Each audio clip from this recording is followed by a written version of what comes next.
تو وہ کسی کو کیا دینے کے یعنی دے سکتی ہے؟ سب کو پتہ ہے الیکشن کیسے ہوا، سب کو پتہ ہے کیسے حکومتوں میں یہ لوگ آئے یا پہنچائے گئے. تو ظاہر ہے معاملہ وہی ہے جو پہلے دن تھا. وہ خان غلط نہیں کہہ رہا تھا کہ میں ان سے بات کروں گا یا ان سے بات کروں گا جو اصل میں طاقت جن کے پاس ہے. تو وہ اب وہاں پر بھی بڑی خان صاحب کے حوالے سے انتہائی بدگمانی کی فضا ہے. تو میں زیادہ وہ نہیں ہوں. ہاں کوئی تیسرا فیکٹر ایکس فیکٹر آ جاتا ہے، جس طرح کوئی ٹرمپ سے امیدیں لگا کے بیٹھا ہوا ہے، اور ظاہر ہے وہ ادھر مداخلت تو کرتے ہیں، کہاں نہیں کی. میں یہ نہیں کہہ رہا کہ یہاں اچھا ہے ان کا کرنا، مگر وہ کرتے ہیں.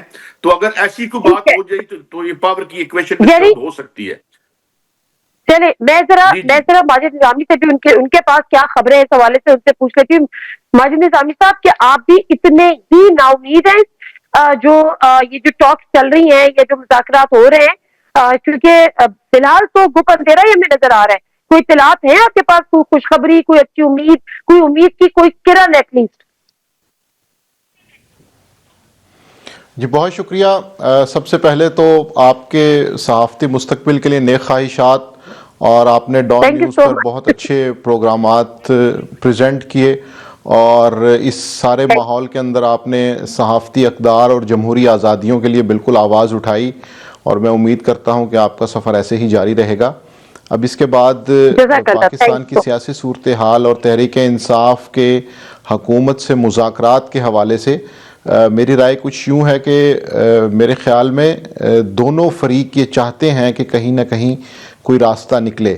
مسلم لیگ نون کا اور اتحادی جماعتوں کا مسئلہ یہ ہے کہ انہوں نے مزید 4 سال حکومت کرنی ہے، اور جس طرح سے لڑکھڑاتی ہوئی معیشت ہمارے سامنے ہے، عالمی مالیاتی اداروں کا دباؤ موجود ہے، اسی طرح ہمارے پاس معاشی صورتحال میں کوئی اچھے انڈیکیٹرز نہیں ہیں.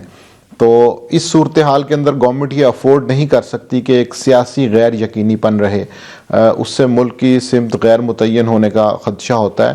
تو اسی وجہ سے یہ معاملہ حکومت کے لیے بھی خاصا اہم ہے. دوسری جانب تحریک انصاف اپنے احتجاج، جلاؤ گھیراؤ کی سیاست کر کے دیکھ چکی ہے. ان کا جو مزاحمتی گروہ ہے یا ان کا جو مزاحمتی گروپ ہے، اس کی جانب سے بھی جو کچھ ہونا تھا وہ کیا جا چکا ہے، لیکن اس کے بھی نتائج برآمد نہیں ہوئے. تو اس لیے مجھے لگتا ہے کہ دونوں کی مجبوریوں نے انہیں مذاکرات کی ٹیبل پہ لا کے بٹھایا ہے، اور یہ بات درست ہے کہ اعتماد کا بہت فقدان ہے، اور اس کے ساتھ ساتھ اعتماد سازی کے لیے جو اقدامات کیے جائیں گے وہ بہت میٹر کریں گے. مثال کے طور پر جس طرح یہ طے کیا گیا کہ عدالتی فیصلوں کا یا باقی معاملات کا مذاکرات پر اثر نہیں ہوگا، تو شاید اسی لیے یہ جو 190 ملین پاؤنڈ کیس کا جو مسئلہ ہے، اس میں ایک دفعہ پہلے بھی فیصلہ ملتوی کیا گیا. ہو سکتا ہے کہ کل بھی فیصلہ ملتوی ہو جائے. اگر ہو جاتا ہے تو اس سے ہم یہ تاثر لے سکتے ہیں کہ بہرحال کہیں نہ کہیں مذاکرات کو دونوں جانب سے کامیاب بنانے کی کوشش ہے. سو یہ کل کے فیصلے پہ بھی ڈیپینڈ کرتا ہے. اگر وہ سامنے آ جاتا ہے اور وہ عمران خان صاحب کے مخالف فیصلہ ہوگا تو یقیناً اس سے مذاکرات کے عمل کو ایک دھچکا لگے گا.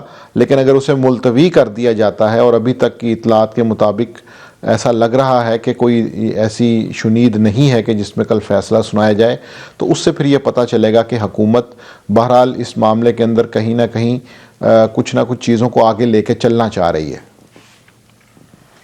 لیکن ماجد، یہ بات کتنی عجیب سی لگتی ہے سننے میں کہ چونکہ مذاکرات ہو رہے ہیں تو عدالتوں سے جو فیصلے آنے، مطلب آپ سوچیں نا کہ یہ تو مذاکرات ایک سیاسی معاملات ہے نا، سیاسی جماعتوں کے ہیں، لیکن جو عدالتوں سے فیصلے آ رہے ہیں وہ پہلے ایک ڈیٹ دی کہ یہ فیصلہ سنائیں گے، پھر دوسری ڈیٹ دی فیصلہ سنائیں گے، اور لگ یہ رہا ہے کہ یہ ڈیپینڈ یہ کرتا ہے کہ جی مذاکرات کس سمت اختیار کرتے ہیں، کیا کون سی سمت اختیار کرتے ہیں. مطلب اگر گڈی گڈی ہو گیا تو فیصلہ آ جائے گا، خلاف حق میں آ جائے گا، اور اگر معاملات خراب ہو گئے تو پھر فیصلہ آ جائے گا، خلاف ہو جائے گا. تو یہ بڑا ایک عجیب سا امپریشن نہیں ہے معذرت کے ساتھ، ود آل ڈیو ریسپیکٹ عدالتوں کے ساتھ؟ جی بالکل، یہ بڑا نازک اور حساس معاملہ ہے کہ اس میں ڈائریکٹ ہم عدالتی طریقہ کار پہ گفتگو کر رہے ہیں. لیکن اس سے پہلے مسلم لیگ نون بھی یہی الزامات لگاتی رہی ہے کہ میاں نواز شریف کے خلاف جو فیصلے تھے وہ کہیں اور سے لکھ کے لائے جاتے تھے. کئی دفعہ انتظار کیا جا رہا ہوتا تھا کہ فیصلہ عدالت میں پہنچے گا تو سنایا جائے گا. تو اس طرح کی باز گشت ہمیں گزشتہ 5 سالوں میں کئی مرتبہ سننے کو ملی ہے. تو اسی وجہ سے چونکہ پاکستان ایک ترقی پذیر ملک ہے جس میں جمہوری اور ادارہ جاتی روایات اتنی مضبوط نہیں ہیں، تو اس میں کئی فیکٹرز بالکل انوالو ہوتے ہیں. اور ہم نے دیکھا کہ میاں نواز شریف کے جب ریاست سے معاملات طے پا گئے تو وہی مذاکرات، وہی مقدمات جن کے اندر انہیں سزائیں ہوئی تھیں، جن کے اندر ججز مقرر ہوئے تھے ان کی نگرانی کے لیے، وہ سارے ایک ایک کر کے ختم ہوتے گئے. تو اس لیے ان چیزوں کو بالکل ڈاٹس کو کنیکٹ کر کے ملا کے دیکھنا پڑتا ہے، ٹائم لائن کو دیکھنا پڑتا ہے، اور اس سے پھر یہی پتہ چلتا ہے کہ بہرحال اگر ایسا ہوتا ہے، کوئی ڈیلے آتا ہے تو اسے کانفیڈنس بلڈنگ میئر کے طور پہ پریزنٹ کیا جائے گا، اور یہ کہا جائے گا کہ چونکہ ہماری طرف سے آپ کے لیے ایک مذاکرات کو قائم رکھنے کے لیے کوشش کی گئی ہے تو اب آپ کی جانب سے بھی جواب آنا چاہیے. تو یہ بات درست ہے. اللہ کرے ایسی بات درست نہ ہو، لیکن امپریشن ہمیں امپریشن یہ مل رہا ہے. میں ایک مختصر سا بریک لے لیتی ہوں، بریک سے واپس آتی ہوں. جو اب یہ بات اسٹیبلشمنٹ ابھی ان مذاکرات میں شامل ہو، پی ٹی آئی کی طرف سے یہ مطالبہ، یہ کتنا درست ہے اور کیا ایسا پاسبل ہو پائے گا؟ بریک لیتے ہیں، بریک سے واپس آتے ہیں تو ان سے تجزیہ جانتے ہیں.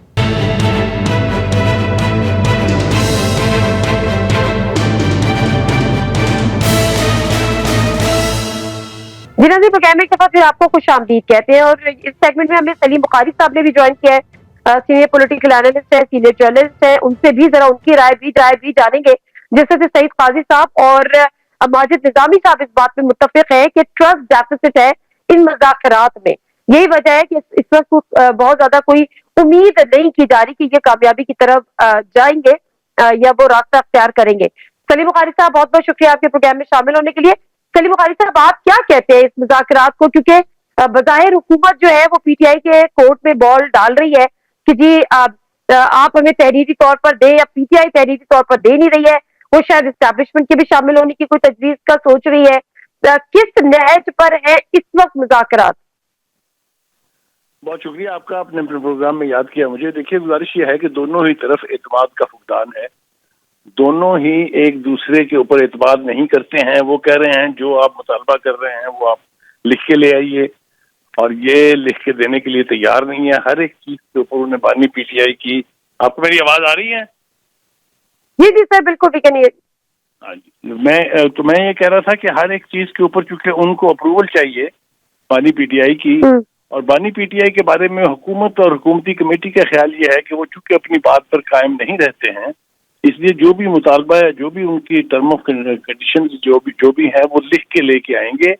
میرے خیال سے لکھ کے دینے کے اوپر خان صاحب کی آمادگی نہیں ہے. وہ نہیں چاہتے ہیں کہ کوئی بھی چیز ایسی لکھ کے جس میں ان کی رہائی سے متعلق کوئی ڈیمانڈ ہو وہ لکھ کے حکومت کو دی جائے. تو جب اس طرح کی صورتحال ہوگی تو مجھے ذرا بہت کم توقع ہے کہ یہ مذاکرات اپنے کسی منطقی انجام تک پہنچیں گے. دیکھنا اب یہ ہے کہ دونوں طرف سے کس طریقے کے رویے کا مظاہرہ کیا جاتا ہے. اب جو اگلا راؤنڈ ہوگا وہ میرے خیال سے اس اعتبار سے ضرور اہم ہوگا کہ کیا بات آگے بڑھنی ہے یا نہیں بڑھنی ہے. جی، تو کیا یہ بات درست ہے کہ اسٹیبلشمنٹ بھی ان مذاکرات میں شامل ہو؟ یہ پی ٹی آئی ایسی کوئی خواہش یا مطالبہ کرنے جا رہی ہے؟ دیکھیے، گزارش یہ ہے کہ میں ذاتی طور پر یہ سمجھتا ہوں کہ یہ مذاکرات کی نوبت ہی نہیں آ سکتی تھی اگر اس کے اوپر اسٹیبلشمنٹ آن بورڈ نہ ہوتی. یہ تو اب بالکل مطلب روز روشن کی طرح سے واضح ہے کہ حکومت کے پاس ان کا اعتماد بھی ہے، ان کی آشیرواد بھی ہے، تبھی تو مذاکرات تک بات پہنچی ہے. لیکن یہ تاثر تھا ایک کہ جی بات چیت کہیں اور بھی ہو رہی ہے، وہ میرے خیال سے وہ تاثر اب ختم ہو جانا چاہیے. اس لیے کہ کیٹیگوریکلی ان کی طرف سے کہا گیا ہے فوجی ملٹری اسٹیبلشمنٹ کی طرف سے کہ ہم کسی لیول پر کسی قسم کی کوئی گفتگو نہیں کر رہے ہیں. تو اب دیکھنا، جیسا میں نے کہا، دونوں ہی طرف کے رویے سے پتہ چلے گا. ابھی تک جو صورتحال سامنے آئی ہے وہ یہ ہے کہ عرفان صدیقی صاحب دھڑا دھڑ کہے جا رہے ہیں بار بار مختلف چینلز کے اوپر جا کے کہ ہم نے تو ان سے کہا ہے کہ جو بھی آپ کی ڈیمانڈ ہے وہ آپ لکھ کے لائیے. لکھ کے لانے کے حوالے سے پی ٹی آئی کے مختلف لیڈر مختلف باتیں کر رہے ہیں. شیر افضل مدد کچھ کہہ رہے ہیں، فواد چودھری کچھ کہہ رہے ہیں. تو میں ذاتی طور پہ یہ سمجھتا ہوں کہ کریڈیبلٹی کا یہ فقدان جو ہے کہیں مذاکرات کی بساط جو ہے وہ ڈبیٹ ہی نہ دے. جی ٹھیک ہے، بالکل صحیح ہے. قاضی صاحب ذرا آپ سے بتائیں کہ پی ٹی آئی جو ہے وہ کیوں ریلیکٹنٹ ہے؟ کیا خان صاحب ریلیکٹنٹ ہے؟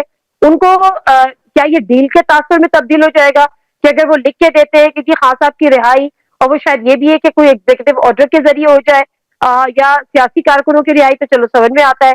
تو کیا خدشات ہیں یا کیا ریزرویشن ہے پی ٹی آئی کی کہ وہ لکھ کے نہیں دینا چاہ رہی؟ مختلف تشریحات ہو رہی ہیں. کچھ لوگ کہہ رہے ہیں جی کہ بعد میں یہ بھی ہوا میں لہرائیں گے، جی این آر او مانگ رہے ہیں، یہ ہے وہ ہے. میں آپ کو بتاؤں کہ یہ ایک تمام پارٹیاں بالکل جکڑ بند، جیسے پنجابی میں کہتے ہیں، اس جکڑ بند میں ہیں اور کنجی کہیں اور ہے. یہ صاف بات ہے. کوئی کیا کہتا ہے، بیان کیا دیتا ہے، وہ ایک الگ کہانی ہے. مگر جو اصل کہانی ہے وہ یہ ہے کہ ان کے پاس کوئی کنجی نہیں ہے. یہ تو خود بیچارے جو ہیں، میں نے جیسے کہا کہ یہ ایک ریاستی وینٹیلیٹر پہ لگے ہوئے ہیں. تو اب یہ ایشو ہے. دوسری بات یہ کہ ایشو یہ بن گیا ہے کہ خود ہی انہوں نے اپنی یعنی نالائکیوں سے ایک بڑی اپوزیشن پارٹی کو جنم دے دیا ہے. اور میں بار بار کہتا ہوتا ہوں کہ شاید یہ عمران کی محبت میں لوگ اس کے ساتھ نہیں ہیں، بلکہ اینٹی ووٹ جو ان کا ہے، کیونکہ ان سے لوگ بہت بیزار ہیں. انہوں نے بڑا کھلواڑ کیا عوام کے ساتھ، جو انہوں نے ایک معاشی دہشت گردی جاری رکھی. کبھی ویژن 25 آ گیا، 2015 آ گیا، اور خود ہی جو ہے وہ بجلی بناتے ہیں، خود ہی بیچتے ہیں، خود ہی روتے ہیں. تو انہوں نے جس طریقے سے مس مینج کر کے آج اس معیشت کو ایک عبرت کا نشان بنا رکھا ہے، تو لوگ اس سے تنگ ہیں. ہے ادھر بھی کچھ نہیں. خیر سے اگر وہ پاور میں آ جاتے ہیں دوبارہ سے، میں ان پاپولر بات کر رہا ہوں، تو وہ بھی سال 6 مہینے میں اس سسٹم کے تحت وہ آپ کو نظر آ جائے گا کہ کیا تبدیلی ہے. کیونکہ کارٹلز کو توڑے بغیر اب جو پولیٹیکل کارٹلز اور جو اکنامک کارٹلز کی جو ان کی آپس میں ایک ہو گئے ہیں، لہذا یہ لڑائی آپ کو کوئی سیاسی لڑائی لگ رہی ہے؟ یہ سیاسی لڑائی ہو رہی ہے. عدل کا جو ایک مثالی ہم نمونہ پیش کر رہے ہیں وہ کسی کو سمجھ میں نہیں آ رہا. تو یہ ہے سماج میں کہیں اور خدا نہ خواستہ کوئی اس طرح کا یعنی کوئی، کیونکہ کسی طرف بھی کسی سمت بھی مجھے کوئی ایسی ریزن نظر نہیں، یعنی ریزنیبل ایٹیٹیوڈ یا کوئی نظریہ نظر نہیں آ رہا، بالکل سوائے اقتدار پر قبضے کے، یعنی ایک بلائنڈ جو فائٹ ہے. تو اس لیے ہم ایک بڑی انفارچونیٹ سچویشن میں ہیں. اس پہ تو اب بات کرتے ہوئے بھی دل جو ہے ملول ہو جاتا ہے جب ہم دیکھتے ہیں ساری چیزوں کو. تو کیونکہ یہ کسی بڑے حادثے سے پہلے کوئی رستہ اگر نکال لیں، تو ورنہ تو پھر چلے جائیں گے اپنے اصل گھروں میں جو جانے والے ہیں، اور عوام پتہ نہیں دھکے کھاتے رہیں گے. تو اس لیے یہ میں تو بہت ہی یعنی کوئی زیادہ آپٹیمسٹک ویو میرا نہیں ہے، اور نہ ہی ان کی صلاحیتوں پر مجھے اتنا کوئی گمان ہے کہ یہ اسے ہمیں اس میں سے نکال کے بحران سے لے جائیں گے. Rather they are part of the problem, they are a problem. اور جو سلوشن ہے وہ بیانڈ دس رولنگ ایلیٹ ہیں، چاہے وہ ڈیوائڈ کی کسی سائڈ پہ کیوں نہ بیٹھی ہو. میری تو یہ رائے ہے، غلط ہو سکتی ہے مگر جی. ہاں، لیکن بڑی عجیب سی بات ہے کیونکہ پوری قوم جو ہے پورا اسٹینڈ اسٹل ہے ماجد نظامی صاحب، لیکن دونوں فریق اس وقت ہمیں سنجیدہ نظر نہیں آتے. شاید اس کی وجوہات یہ ہے کہ دونوں کے ایک دوسرے سے مطالبات جو ہے وہ شاید دونوں، ظاہر سی بات ہے اگر پی ٹی آئی کے مطالبات تسلیم کر لیتے ہیں تو ایونچولی، اور جو یہ کہا جا رہا ہے کہ جی خان صاحب کو آفر کی گئی ہے تو آپ بنی گالا چلے جائے، خاموش رہے، 4 سال اس حکومت کو پورا کرنے دے. خان صاحب جو خبریں آئی کہ اس کے لیے بھی تیار نہیں ہے، لیکن حکومت کہتی ہے ایسی کوئی آفر نہیں کی گئی. اب یہ آفر کی گئی، آفر نہیں کی گئی، اس حوالے سے آپ کیا کہیں گے کہ خان صاحب راضی تو نہیں ہوئے لیکن یہ آفر کی گئی تھی؟ پہلے جو کچھ بھی ہو رہا تھا وہ بیک چینل ڈپلومیسی کے تحت یا مذاکرات کے تحت ہو رہا تھا. اور اس سارے معاملے کے اندر جب ہم عمران خان صاحب کو اور ان کے اسٹیبلشمنٹ سے تعلقات پہ نظر ڈالتے ہیں تو مجھے لگتا ہے کہ اب وہ وقت آ گیا ہے کہ جب تحریک انصاف میں عمران خان صاحب کو 9 مئی کے حوالے سے ایک واضح پوزیشن اختیار کرنی پڑے گی. ہمارے سامنے 2 طرح کی مثالیں ہیں سیاسی تشدد کی، جو بہت بڑی مثالیں ہیں. ایک سپریم کورٹ حملہ کیس ہے جس میں نواز شریف صاحب نے اس چیز کو تسلیم کیا کہ یہ ہمارے لوگ تھے اور ان لوگوں کو سزائیں ہوئیں اور وہ نااہل ہوئے. دوسری جانب ہمارے سامنے جنرل ضیاء الحق کے دور میں طیارہ اغوا کیا گیا اور اس کے نتیجے میں پیپلز پارٹی سے منسلک لوگوں کو رہا کروایا گیا.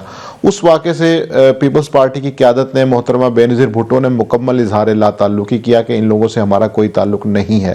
تو اب مذاکرات چونکہ شروع ہو چکے ہیں, پارلیمنٹ کے اندر یہ بات ہو رہی ہے اور تحریک انصاف کی جانب سے یہ کہا جا رہا ہے کہ جی اسٹیبلشمنٹ کو بھی اس میں آن بورڈ لیا جائے یا ان کی رضامندی بھی ہونی چاہیے. تو اس نقطے پہ آ کر مجھے لگتا ہے کہ تحریک انصاف کو اور عمران خان صاحب کو 9 مئی کے حوالے سے اپنی پوزیشن واضح کرنی پڑے گی. یا تو انہیں یہ تسلیم کرنا پڑے گا کہ یہ ایک جذباتی قدم تھا جس پہ وہ شرمندہ ہیں, یا پھر انہیں یہ کہنا پڑے گا کہ یہ فالس فلیگ آپریشن تھا جس میں ہمارے لوگ استعمال ہوئے یا نہیں ہوئے. تو جب تک وہ اس حوالے سے واضح موقف نہیں لیں گے, تحریک انصاف چاہ رہی ہے مذاکرات کے اندر, اس میں کامیابی نہیں ملے گی.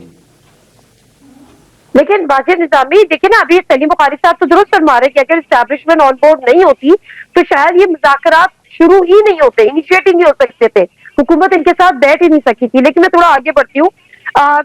سلیم بخاری صاحب, یہ جو کل بھی ہم اپنے پروگرام میں ڈسکس کر رہے تھے, جاوید لطیف صاحب نے کہا تھا کہ جو دونوں حکومت بھی اور اپوزیشن بھی, آلدو کہ وہ نون لیگی ہے, لیکن انہوں نے کہا تھا کہ دونوں کے اوپر دباؤ ہے, دونوں دباؤ میں یہ مذاکرات کر رہے ہیں اور یہ دباؤ انٹرنیشنل ہے. آپ اگری کرتے ہیں اس بات سے سر؟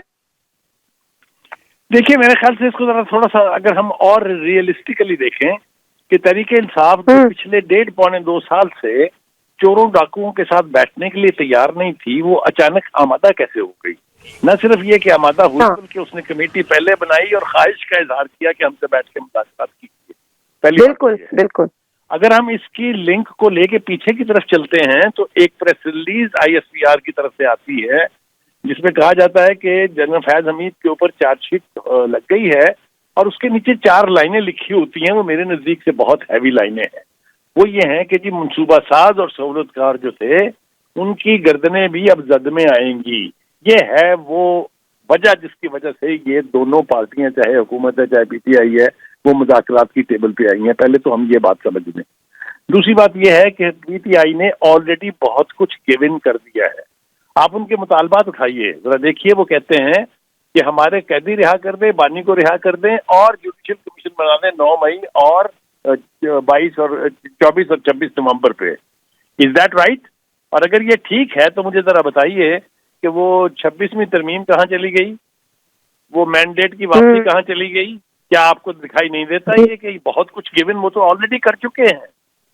تو اگر آپ اس لحاظ سے اس کو دیکھیں تو آپ کو لگتا یہ ہے کہ یہ سارا سٹیج ڈرامہ ہے, یہ کسی نہ کسی منطقی انجام کو شاید پہنچ جائے گا, لیکن کس کو کتنی امبیرسمنٹ اٹھانی پڑے گی یہ اس کی وجہ سے تاخیر ہے جو ہو رہی ہے.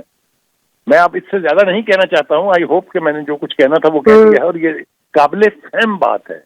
دیکھیے 2 بڑے مطالبے جس کے اوپر سوئی پھنسی ہوئی تھی, 26ویں ترمیم اور دوسرا میں نے مینڈیٹ کی واپسی, لہذا آپ نے الیکشن تسلیم کر لیا ہے. You have already expected the result of the election. تو اس لیے مجھے یہ امید ہے کہ کہیں نہ کہیں کچھ نہ کچھ براڈر انڈرسٹینڈنگ ہے جس کی وجہ سے یہ دونوں فریقین جو ہیں وہ ایک ٹیبل پر آ گئے ہیں. چھوٹی موٹی تاخیر ہوتی رہے گی لیکن اس کا کوئی نہ کوئی نتیجہ یقینی طور پہ نکلے گا. جی نکلے گا. اچھا, جس پریس ریلیز کی آپ بات کر رہے ہیں نا سلیم بخاری صاحب, اس میں یہ بھی تھا کہ 9 مئی کے جو ماسٹر مائنڈ ان کو کرنی ہے, لیکن اس پہ ابھی تفتیش جاری ہے. جنرل فیض حمید کی میں بات کر رہی ہوں. اور دوسری طرف سے یہ بھی سننے کو ملا کہ اب چونکہ کچھ ہی عرصے میں جنرل فیض حمید کی بھی جو ٹرائل اور یہ ساری چیزیں مکمل ہو جائیں گی تو مذاکرات کے حوالے سے مزید پوزیشن ویک ہو جائے گی یا ویک گراؤنڈ پہ چلی جائے گی PTI. اس میں کتنی صداقت ہے؟ میں بریک لیتی ہوں, بریک سے واپس آتی ہوں. سعید خان بات کروں گی اور ماجد نظامی صاحب سے بھی.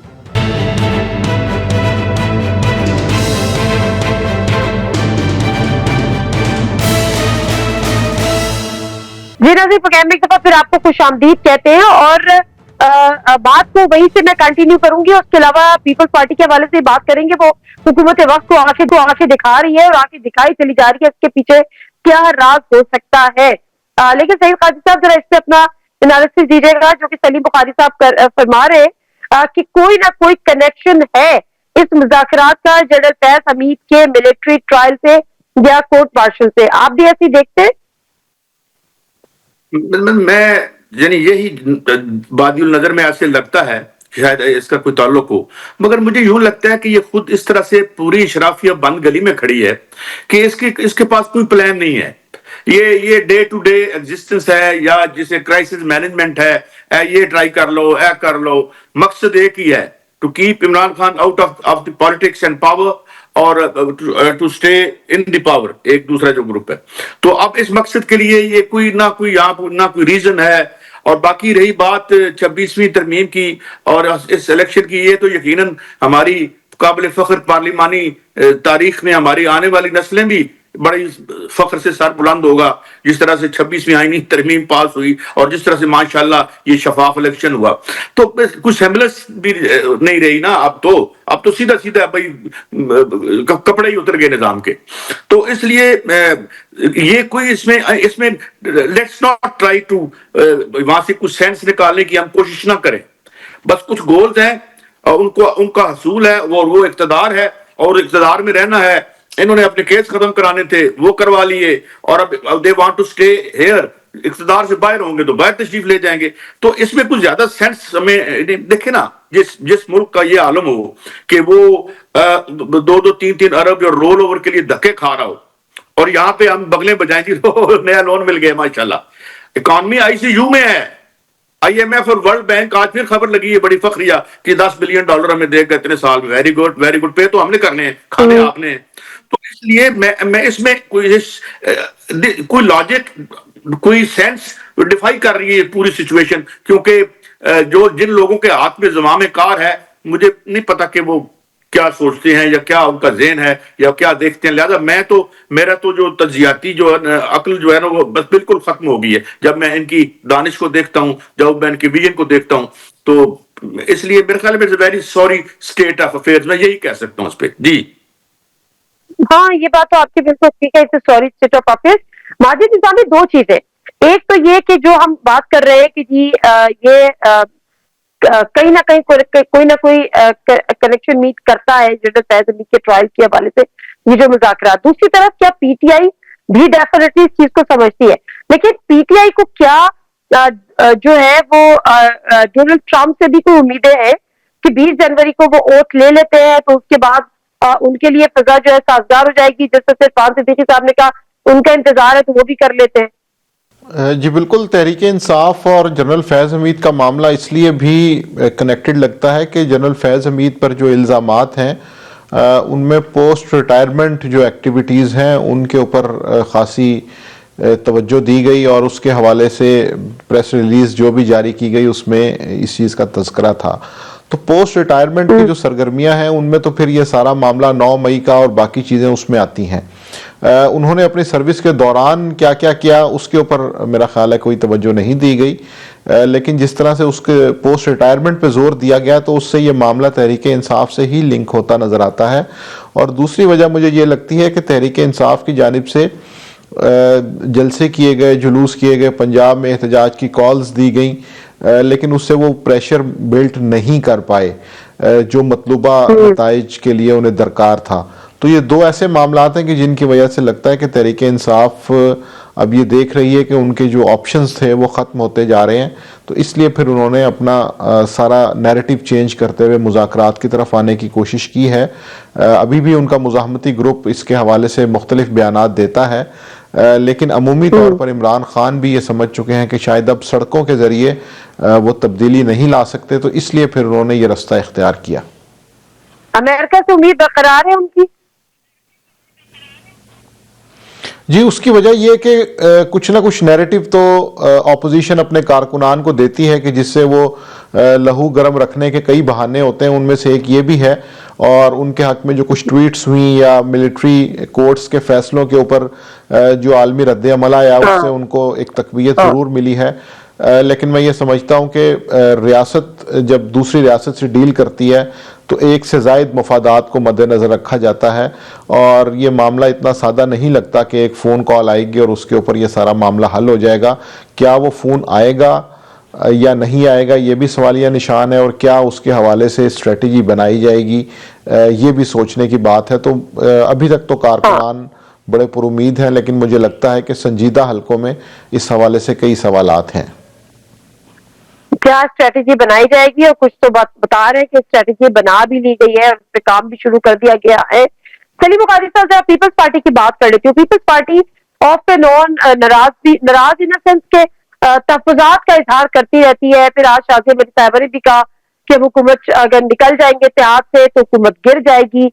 یہ بس سیاسی باتیں ہیں، اپنے کارکنوں کو کرنے کے لیے ہیں کہ وہ ظاہر بوجھ اٹھا رہے ہیں ایک غیر مقبول حکومت کا، یہ بات اس سے آگے کچھ ہے؟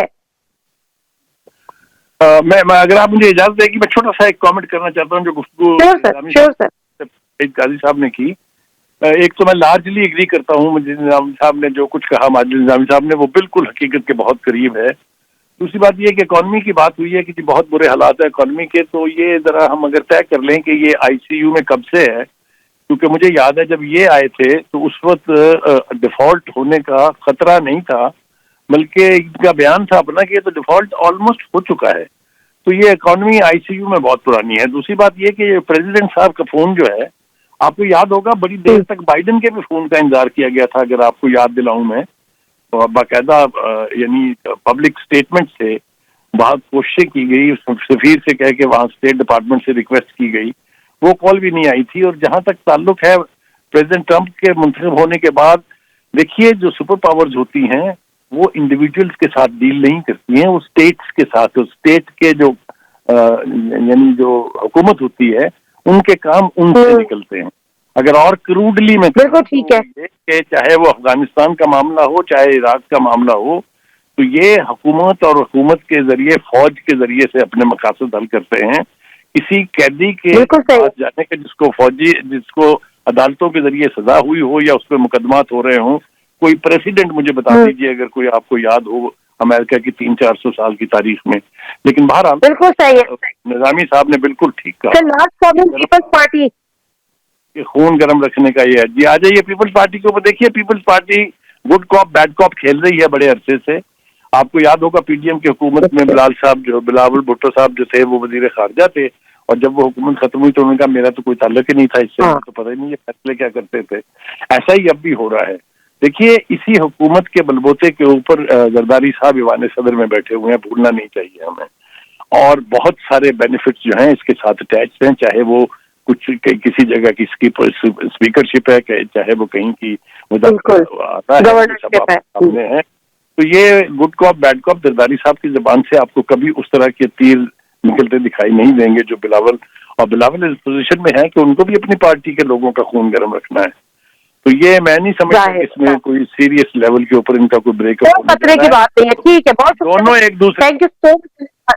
ساتھ وقت کے ٹائم کا شیخ فاضل صاحب آپ کا بھی، ماجد نظامی صاحب آپ کا بھی. بریک لے لیتے ہیں، بریک سے واپس آتے ہیں تو ذرا کلائمیٹ چینج کے حوالے سے بات کریں گے جو ہم مکمل تو انٹرنیشنلی ہم دیکھ رہے ہیں، تمام ممالک کی زمین کے جو حالات ہم دیکھ رہے ہیں، جو حدت ہے موسم کی، درجہ حرارت میں اضافہ، پاکستان کے صورتحال کیا ہے، کتنا امپیکٹ ہوگا پاکستان پہ اور ہو رہا ہے، اس کی وجوہات کیا ہے. ڈان جو نیوز جو گروپ ہے ڈان گروپ وہ بھی اس حوالے سے کافی ایفرٹ کر رہا ہے، موسمیاتی تبدیلیوں پر گفتگو کریں گے. بریک لیتے ہیں، اس پہ ہم بات کریں گے.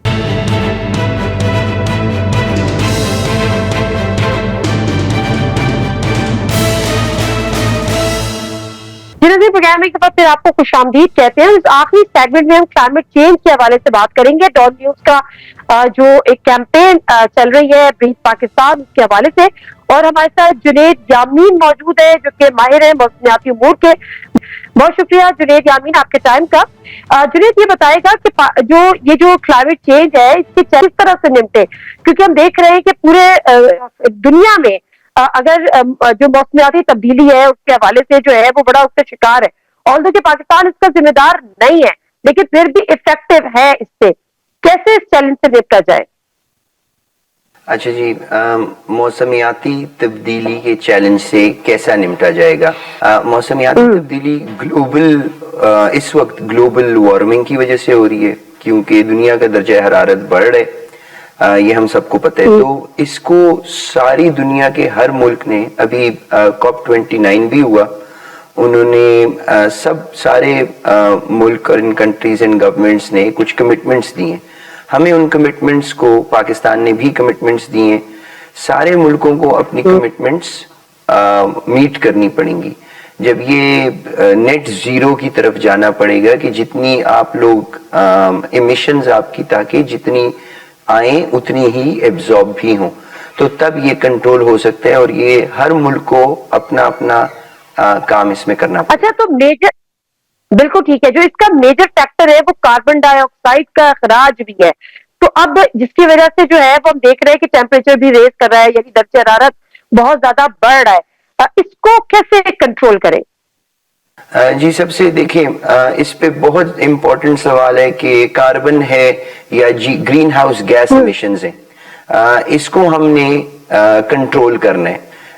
یہ ڈفرینٹ اس کے سورسز ہیں, گاڑیوں سے, بھٹیوں سے, ایون جب آپ رائس فیلڈز میں پانی کھڑا چھوڑ دیتے ہیں تو اس کی وجہ سے, بجلی کے استعمال سے. تو ہمیں سارے ایسے سورسز, کلین سورسز لے کے آنے اور یہ ایمیشنز کم کرنی ہے.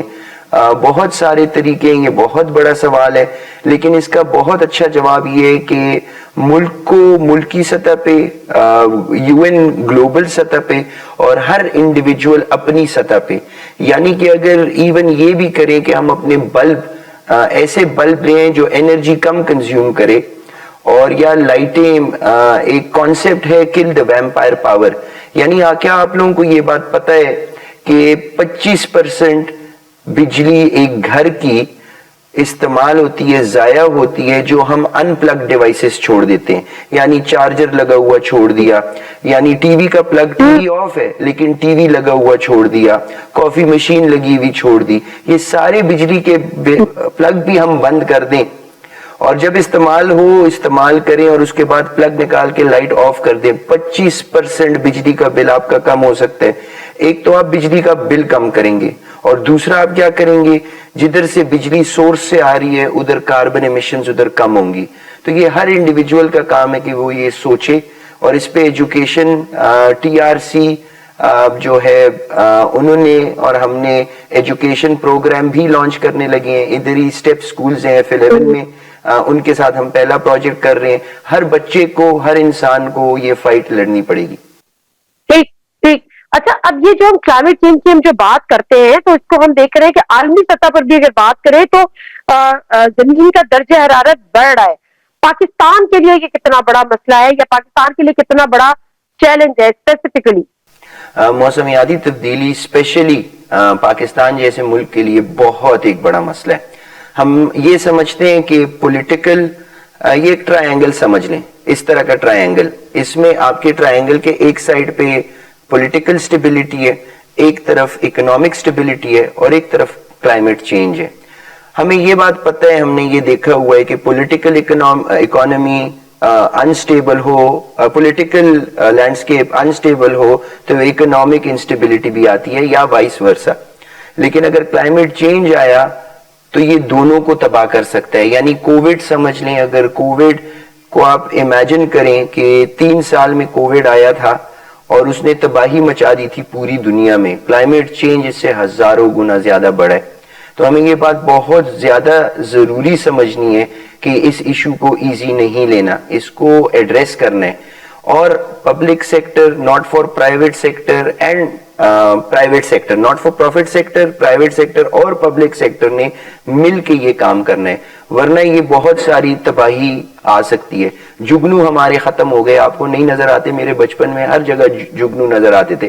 Bio diversity, food insecurity, water scarcity, بیماریاں بہت ٹائپ کی, اور بہت زیادہ مسائل. ہمیں لنگز کی پرابلم زیادہ ہو رہی ہیں, ریسپریٹری پرابلم زیادہ ہو رہی ہیں, یہ ہر طرف سے ہمیں کھا سکتا ہے اور نچوڑ سکتا ہے. تو کووڈ ایک بیماری تھی, یہ ہر طرف سے ہمارے نہ کھانا ہوگا, نہ پینا ہوگا, بیماریاں ہوں گی, بایو ڈائیورسٹی ختم ہو جائے گی. تو اس ایشو کو بہت سیریسلی لینے, اور اس ایشو کو اتنا سیریسلی آئی ایم افریڈ ابھی نہیں لیا جا رہا. اچھا, بات تو آپ کی ٹھیک ہے جنید, لیکن اس کے ساتھ ساتھ ہم یہ دیکھتے ہیں کہ یہ جو کلائمیٹ چینج ہے, آب و ہوا کی جو تبدیلی ہے, اس کے انسان پر بھی اس کے اثرات ہوں گے یقیناً. جس طرح سے ایک درجہ حرارت بڑھتا ہے تو ہوتا ہے, غذائی قلت ہوتی ہے تو ہوتا ہے, اب آنے والے وقت میں یہ کتنے بڑے خدشات کا اظہار ہے کہ اگر مزید اس میں ہوتا ہے تو انسان کتنا اس سے اثر انداز ہوگا؟ خدشات تو سب سے پہلے ہم ایک بہت آسان سی اگزامپل سمجھ سکتے ہیں کہ پاکستان میں agriculture is the back bone of Pakistani economy. اب آپ یہ سوچیں کہ گلیشیئرز زیادہ ٹیمپریچر سے میلٹ ہو جائیں گے, یہ ریورز سوکھ جائیں گے, مونسون کم ہو جائیں گے, بارشیں کم ہو جائیں گی. جب یہ چیزیں کم ہوں گی تو آپ کو یہ بات بھی پتہ ہوگی کہ 90% آف یہ پانی ایگریکلچر یوز کے لیے استعمال ہوتا ہے.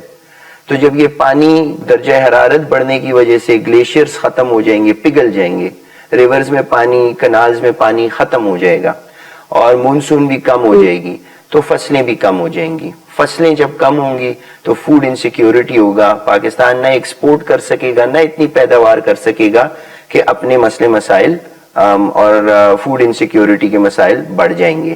یہ آپ کا صرف اور صرف ایگریکلچر کا یوز کیس ہے. اس کے بعد آپ آگے جائیں, ہیلتھ کے دیکھ لیں, بہت ساری ریسپیریٹری پرابلمز, ایمیشن زیادہ ہوں گی, آپ کو سٹروک زیادہ ہوں گے, ہارٹ اٹیک زیادہ ہوں گے, لنگز کی ڈیزیزز زیادہ ہوں گی اور ڈیزیز بھی بہت زیادہ پھیل جائے گی. بایو ڈائیورسٹی اس کا بہت ایک امپورٹنٹ ایسپیکٹ ہے. پینے کا پانی, فوڈ انسیکیورٹی ایک چیز, پینے کا پانی بھی کم ہو جائے گا. بایو ڈائیورسٹی میں نے جیسے پہلے بھی بولا, جگنو ختم ہو گئے, ہنی بیز ختم ہو جائیں گی. بیماریاں جب زیادہ ہوں گی تو صرف انسانوں پہ نہیں ہوں گی, جانوروں کو بھی, گوشت کم ہو جائے گا. تو ہر ایسپیکٹ سے یہ کیٹاسٹروفی کی طرف جا رہے ہیں, پوری دنیا جا رہی ہے, اور یہ پوری ایک دنیا کا بیسیکلی فرض ہے کہ وہ اس میں پارٹیسپیٹ کرے, اپنے لیے, اپنے فیوچر جنریشنز کے لیے. یہ پلانٹ کو بچانا ہم سب کی ذمہ داری ہے. اچھا, اس کے علاوہ جو ایکسٹریم ویدر ہے جس کی وجہ سے ہم دیکھ رہے ہیں کہ ایک تو درجہ حرارت میں اضافہ, پلس یہ کہ طوفانی بارشیں بھی ہوتی ہیں, سیلاب بھی ہوتا ہے, جس کی وجہ سے جو ہے وہ معاشی چیلنجز بھی ہمارے سامنے آ جاتے ہیں. تو اب یہ جو سچویشن ہوگی یہ پاکستان کے لیے کتنی الارمنگ ہو سکتی ہے؟ جی, پاکستان کے لیے یہ سچویشن بہت زیادہ الارمنگ ہے, کیونکہ پاکستان میں نہ پولیٹیکل سٹیبلٹی ہے نہ اکنامک سٹیبلٹی ہے. جب پولیٹیکل سٹیبلٹی ہو اور اکنامک سٹیبلٹی ہو تو کلائمیٹ چینج آئے تو وہ تباہی, دونوں کی تباہی کر سکتے ہیں, اور ہماری یہ سٹیبلٹی پہلے سے نہیں ہے, تو وی آر ایکسپوزڈ. جیسے کہ آپ سمجھیں کہ آپ کے گھر میں آپ کی آمدن ہوگی, اور آپ کی جو آمدن ہے وہ لیٹ سپوز 1 لاکھ روپے ہے, اور پھر آپ کے پاس کچھ سیونگز پڑی ہوئی ہیں 1 لاکھ روپے. اگر وہ کسی بیماری پہ لگ گئی یا کسی آفت پہ وہ 1 لاکھ روپے لگ گئے, جیسے فلڈز آئے, جیسے یہ چیزیں آ رہی ہیں, اب آپ کے پاس بفر نہیں ہے, اب آپ نے وہ بفر بنانا ہے. لیکن اگر ابھی کلائمیٹ چینج اور اگلے فلڈز آئے تو ہمارے پاس وہ انفراسٹرکچر نہیں ہے, ہمارے پاس وہ ریسورسز نہیں ہے کہ ہم اس کو ٹیکل کر سکے. تو یہ پاکستان کے لیے بہت زیادہ الارمنگ بات ہے. پہلے سے ایگریکلچر سیکٹر بہت تکالیف کا شکار ہے, اور پھر پاکستان کے میجورٹی ایریاز پہلے سے تکالیف کے شکار ہیں. اوپر سے آپ کلائمیٹ چینج بھی لے آئیں, so we will not be able to survive this. بہت خطرناک مرحلے پہ ہم کھڑے ہیں اس ٹائم. اچھا جنید, لاسٹ میں پوچھنا یہ تھا کہ جو موسمیاتی چیلنجز سے نمٹنے کے لیے ڈان نیوز جو ہے وہ بھی میڈیا گروپ جو ہے اس کے تحت بریڈ پاکستان کے نام سے ایک مہم بھی کامیابی کے ساتھ چل رہی ہے. اسلام آباد میں اس کا 6 فروری کو ایک جو ہے وہ ایک اہم کانفرنس بھی ہونے جا رہی ہے. اب اس سے نمٹنے کے لیے ایک جس کو کہنا چاہیے کہ بھرپور جو پالیسی ہے اس کی کتنی اہمیت ہے یا کتنی اہمیت مزید بڑھ گئی ہے, پلس جو یہ ماحولیاتی آلودگی کے لیے جو یہ پروگرام ہے جو پاکستان میں, اس اقدام کو آپ کیسے دیکھ رہے ہیں؟ جی, بہت بہت زیادہ ضروری ہے, اور میں بہت خوش ہوں کہ پاکستان میں یہ چیزیں ہو رہی ہیں. یہ کانفرنسز بھی ڈان نیوز کی طرف سے, یہ اویئرنیس بہت ضروری ہے. میرے گھر پہ پڑھے لکھے والدین, ان سے بھی کلائمیٹ چینج کے جو امپیکٹس کا ہم پوچھتے ہیں, وہ پڑھے لکھے ہیں لیکن اس لیول پہ نہیں پتہ ان کو کہ ہم خود کس لیول پہ کیا کچھ کر سکتے ہیں. تو یہ ایجوکیشن اور اویئرنیس پالیسی, یہ تینوں چیزیں بہت ضروری ہیں. لیکن سب سے زیادہ ضروری, جب یہ اویئرنیس کریٹ ہوگی تو ایک اویئرنیس جب بنتی ہے تو کمیونٹی میں بات ہونا سٹارٹ ہوگی, اور ایک اویئر کمیونٹی ہوگی, کلائمیٹ لٹریٹ کمیونٹی. تو چھوٹی چھوٹی چیزیں بھی ہم ایز این انڈیویجول کرتے رہیں, کلیکٹیولی ایز گروپس کرتے رہیں, تو اس سے بہت فائدہ ہوگا. تو یہ اویئرنیس بہت زیادہ ہونی چاہیے, ایجوکیشن بہت زیادہ ہونی چاہیے, پالیسی میکنگ پہلے سے پاکستان میں بہت زیادہ ہوتی ہے لیکن پالیسی امپلیمنٹیشن میں ہم ویک ہیں, تو پالیسی امپلیمنٹیشن بھی ہونی چاہیے.